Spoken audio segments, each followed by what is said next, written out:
Magandang araw sa lahat. Mga loves, ngayong New Year, may bago akong gagawing luto. Ayan, ang aking mga ingredients. Yan.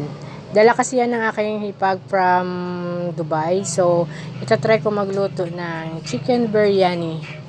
Yan, mga ingredients. Ayan yung aking masala. Then, yung chicken cleaned na yan. Bali 1.5 kilos yan eh. Yan. So, hindi ko na naipakita yung pag-fry ko ng ng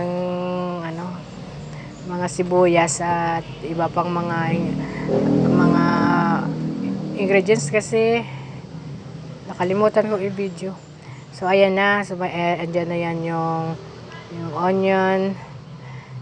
Mayroon siyang kunting luya, kamatis, at tsaka mayroon niyang cinnamon powder. Ayan, inad din ko na yung masala para sa kasi pag masyado na siyang fried, pwede na ilagay yun, masala powder. So, lang natin, kunting fry pa para halo na mabuti para siya mamimix yung lasa sa lahat ng mga piraso ng meat. And then, yan, nilagyan ko ng konting tubig para talagang ma-absorb siya at maluto yung chicken. So, pagkatapos niyan, naglagay ako din ng ng yogurt, pero hindi ko na nga naipakita.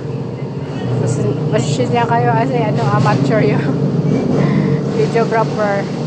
At saka masyadong maingay sa labas, kaya natatarantan cook.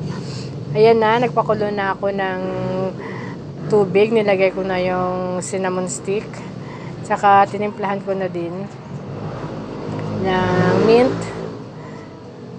Ayan naka-ready na yan, luto na yung aking chicken na yan. Luto na yung chicken, so prepare na ng rice, 3 scoop ng basmati rice. Tapos 30 minutes siyang pinakuluan. Diyan.